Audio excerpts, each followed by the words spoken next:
نحمده ونصلي علی رسولہ الکریم اما بعد۔ 3 روزہ سفر المظفر کورس کا 8واں عنوان ہے آخری بدھ کو روزہ اور خاص نماز۔ تو وہ جو پیچھے خیال گزرا ہے آخری بدھ کے حوالے سے، اسی خیال کے تحت کچھ لوگ سفر کے آخری بدھ کو روزہ رکھتے ہیں کہ اس کا کوئی خاص ثواب ملتا ہے۔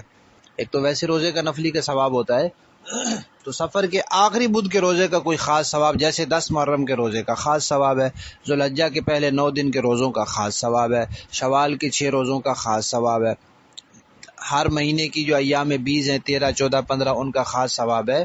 تو وہ اس طرح سمجھتے ہیں، اور اس میں پھر اضافی اہتمام یہ کہ افطاری کے وقت چوری ہونی چاہیے یا حلوہ ہونا چاہیے، اور اس بدھ کو 2 رکعت نماز بھی ایک خاص طریقے سے وہ پڑھتے ہیں۔ حالانکہ جناب نبی کریم صلی اللہ علیہ وسلم اور صحابہ کرام نے سفر کے مہینے میں معمول کی عبادت کے علاوہ کوئی خاص عبادت نہیں فرمائی۔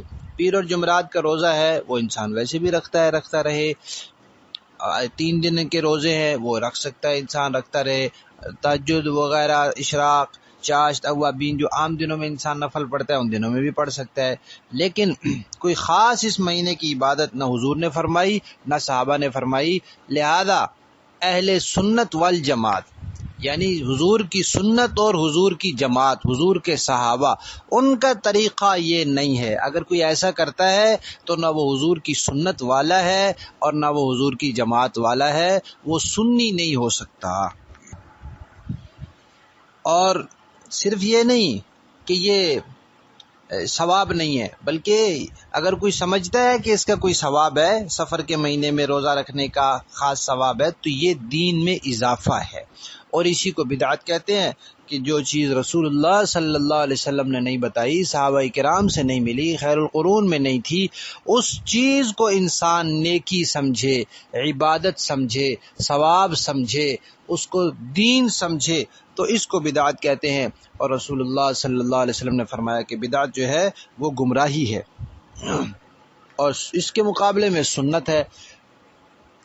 علماء نے لکھا ہے کہ سنت کی شان یہ ہے کہ وہ ہر علاقے میں ایک جیسی ہوتی ہے، ہر زمانے میں ایک جیسی ہوتی ہے۔ 14 صدیاں گزر گئی، سنت وہی ہے جو 14 صدیاں پہلے تھی۔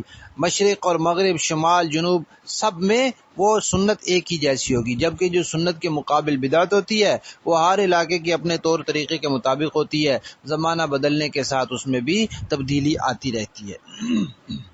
اور اہم بات یہ ہے کہ سنت جو ہے یہ اتحاد امت کا سبب ہے، کیونکہ سنت ایک ہے، اگر سارے مسلمان سنت کو اپنا لیں تو سب میں اتحاد ہو جائے گا۔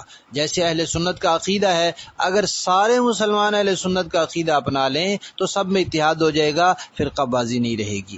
اسی طرح سارے مسلمان اگر اتباع سنت پر آ جائیں تو اتحاد ہو جائے گا، تفرقہ بازی نہیں رہے گی، اور امت میں افتراق اور انتشار نہیں رہے گا۔